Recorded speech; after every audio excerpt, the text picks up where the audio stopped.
Des arcs-en-ciel vampires attaquent des villageois. Les faits qui vont suivre m'ont été rapportés par un abonné de Côte d'Ivoire qui a lui-même vécu les faits.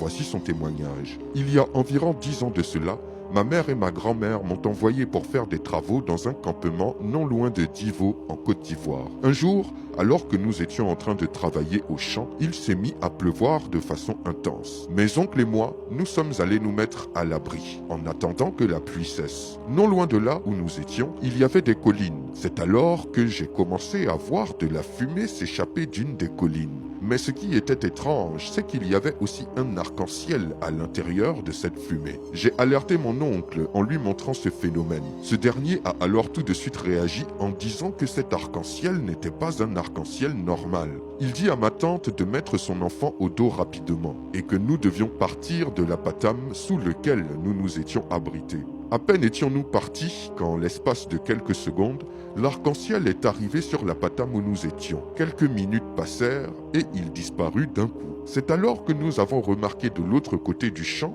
où se trouvaient d'autres paysans sous un apatam, qu'un deuxième arc-en-ciel s'était posé au niveau de l'abri où il se trouvait. Cependant, les gens n'avaient pas eu le temps de fuir et étaient bloqués.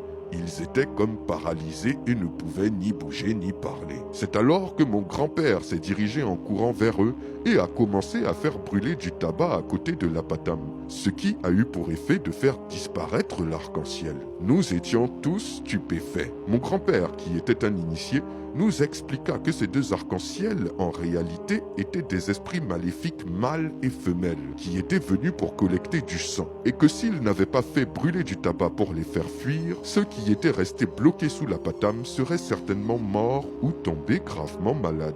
Voici mon histoire sur deux arcs-en-ciel vampires croisés près de Divo. Waouh!